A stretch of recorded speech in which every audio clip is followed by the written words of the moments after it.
Hey everybody, it's Bloomslang here. Welcome to my channel. It is Monday morning, and yeah, it's still morning. It's like 9:30 to 10 o'clock now. It is overcast. It is muggy. Um, it sounds like the cicadas are out. And hey, I'm just kind of messing around with this 1969 Topps binder that I'm starting to build, and I'm going to show you guys kind of how I go about setting up my binder. So let me turn the camera around and yeah, we'll show you guys. All right, guys, so we're back. So a couple things you're gonna need. What I have obviously is your binder. Now this is just a hockey binder, but that's all right. It's temporary vessel to hold the cards in. But you're gonna need some like 4x6 index cards, unmarked, plain, just unlined, no lines, unruled, whatever you want to call it, right? Some form of cutting device. This actually is a Cricut type cutter that my daughter-in-law gave me. Comes in very handy for cutting stuff, especially this. Basically, it's got a blade underneath here. Put the paper in. It's got the measurements, a ruler right there. Zip, cut it. I'm going to show you how I do that right now. So this thing can cut like 3 pieces at a time. Remember, your cards are 3x5s. So first thing I do is I'll measure 3.5 inches. 3.5 by 2 inches are the cards.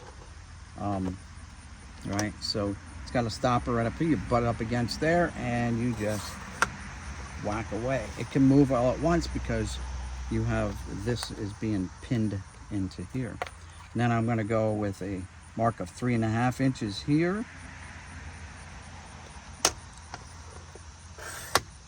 There you go. That's my first 3 cards.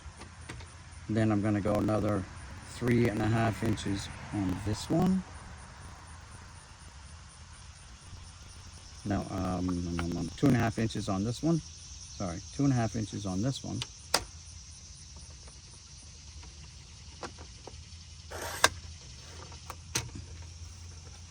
Boom, boom, and there you go.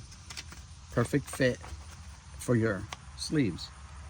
Second thing, you got to get a checklist of your cards so you know which ones you're gonna number up. All right.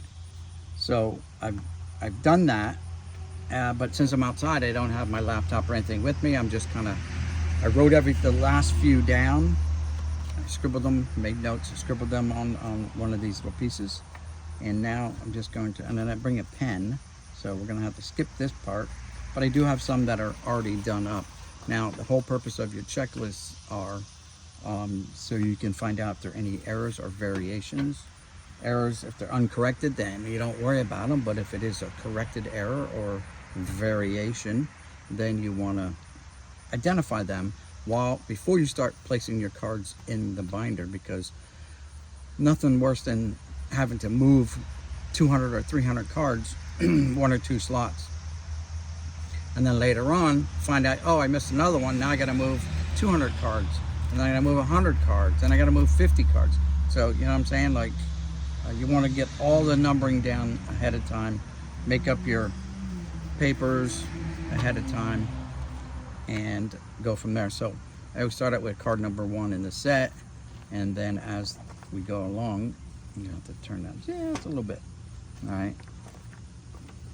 Since I'm gonna have to skip, I'm gonna have to skip around. But in this particular set, there is quite a few variations.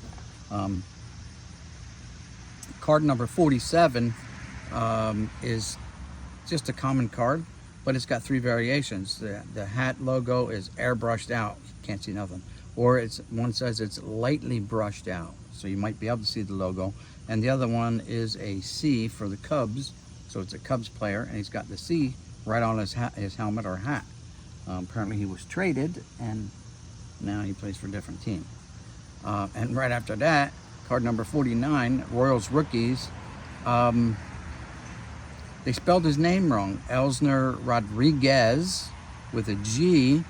On the other card, they spelled it with a Q on the front, so name misspelled. And then of course the big Hall of Famers, Clemente.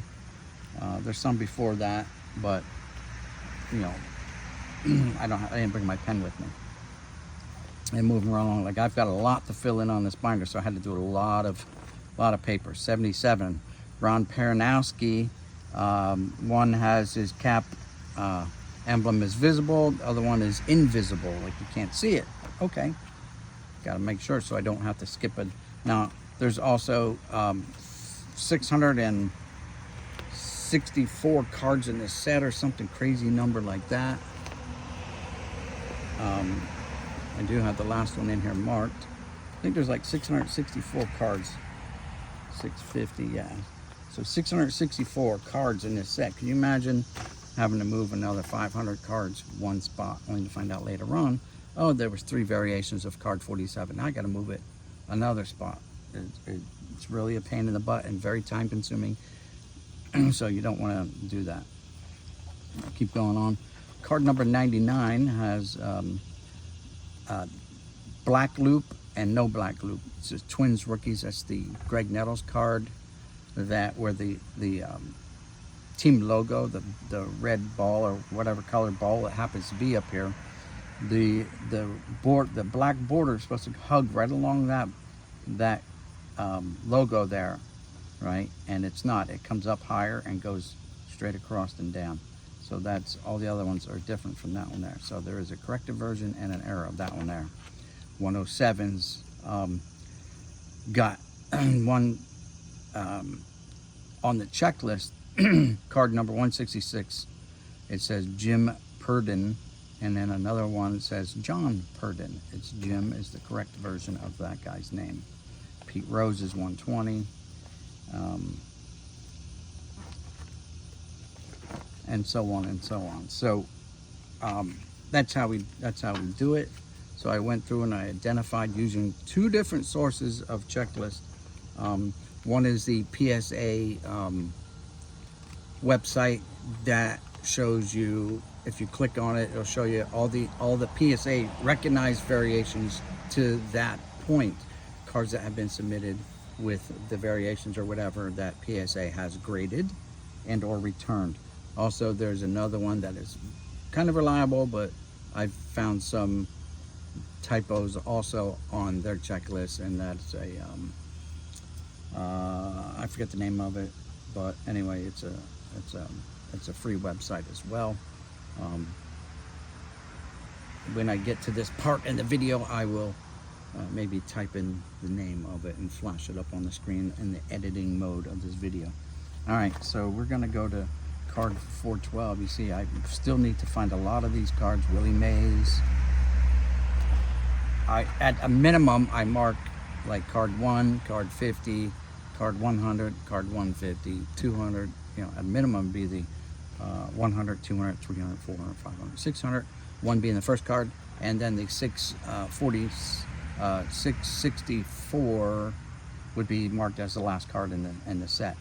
So 208. But I have already gone kind of past that point, and I'm marking down all the variations as well. Here's a Don Clendenin card number 208. By the way, that's the card numbers and the player's name, and one has him as an Expo, the other card has him as Houston Astro maybe, or Colt 45s. I'm not sure what they were in 69, 64, 65, which I think they were the Colt 45s. So maybe they're in the Astros by now. And big gaps, but I have cards, I just gotta find them in my boxes somewhere. Okay. So we are now gonna just jump ahead. I'm not gonna show you every variation, but now I'm looking for a card 412. That's just the checklist with the manual. So there's 406. Here's where 412 goes. Now your card doesn't, your paper doesn't have to be this big, right? It can be as big or small as you want it. I just make them the same size as a card, so they fit into the sleeves really nice and easy. And you can spot an open spot real easy while you're flipping through the binder. All right, so that's 12, 15. So then number 1 is, I marked the beginning of the all-star cards. You don't have to do this, but I did. Okay, 416 is William McCovey, the first all-star card, and 435 is the last all-star card.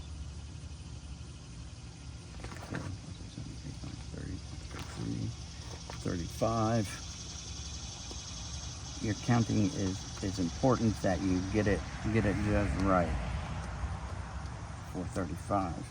And then the next one is going to be 450, Billy Williams. 41, 41, 42, 43, 44, 44, 45, 46, 47, 47, 48, 49, 50 is here. See how important it is? Like, there's so many variations so close together here that if I wouldn't have taken the time to look them up, then I'd be kind of stuck moving a bunch of cards, a bunch of spaces. The next one is going to be number 480, Tom Seaver. 461, 468, 470, 73, 76, 77, 78, 79, 80 goes here. All right. Then we're going to look for 510, Rod Carew. A lot of variations, guys, in this set. More than I ever thought there would be. The Mantle, last name in white, last name in yellow. Actually, Mantle's not the only one that has that error. So maybe these cards are all on the same sheet, but this Tony Gonzalez guy, he's got the same thing. Last name in white, last name in yellow. There's a Willie McCovey. Where's he at? I mean, there's quite a few in the 400s that have this this variation. McCovey was one of them. I saw it here anyway. McCovey was one, but there's a lot. This Jose Arcia is one. Mel Stottlemyre is one. Ted Savage is one. Red Sox rookies is one. Paul Casanova, Gaylord Perry. You know, this Jim Gosger. Twins rookies have the same yellow and white names. Wes Parker, same problem. Not just the Mantle. The Mantle is the one that people know about and want to collect, but there's quite a few in this set. So we're at 505, 6, 7, 8, 9, 10. Here's where Rod Carew would go. And then as I find these cards, I'll pull these papers out and just toss them. All right, we're looking for 545. Here's where the Nolan Ryan card would go, which I do not have that Nolan Ryan card. So 33, right? 34, 36, 7, 8, 9, 45, 2, 3, 4, 45 goes right there. 45 is Willie Stargell. 550 is Brooks Robinson.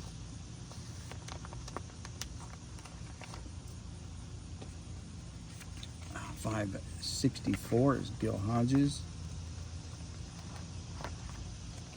67, 66, 65, 64 is Gil Hodges.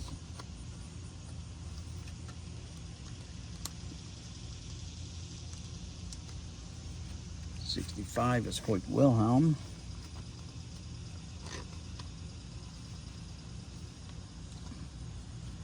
572 is the Giants Stars, which would have, like, I think one Marichal might be on here. Someone's on there. Giant Stars, or I wouldn't have marked it.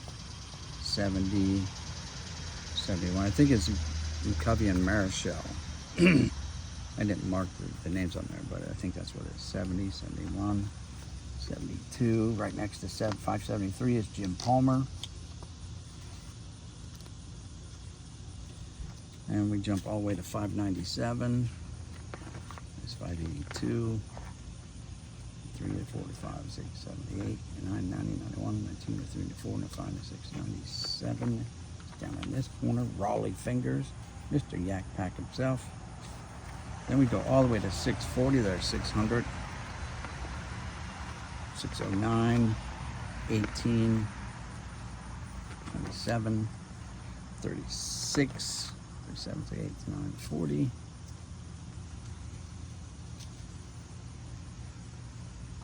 That ain't right. 41, 42, 43. Am I counting it right? Or I got 650 marked wrong. So let's go back. Yeah. There's 600 and 6, 7, 8, 9, 10, 11, 12, 13, 14, 15, 16, 17, 18, 19, 20, 21, 22, 23, 24, 5, 6, 7, 8, 9, 30, 33, 4, 5, 6, 7, 8, 9, 40. That's better. Now, so you might ask, well, why didn't I count? It's easier to count 10 back from 650. But if I got 650 wrong, then I'm going to be wrong here.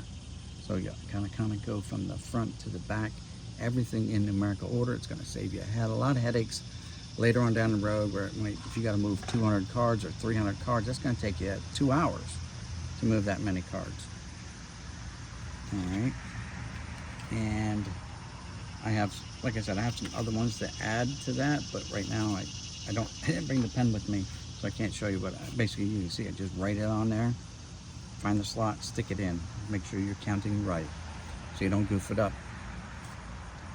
So that's it, guys. Hey, turn the camera around here. So hey, guys, that's it. That's my video. Hope you enjoyed it. If you did, don't forget to like, subscribe, comment, and we'll see you guys in the next one. This is Boomslang signing out, saying peace, everybody. We'll see you in the next one. And then we go whack.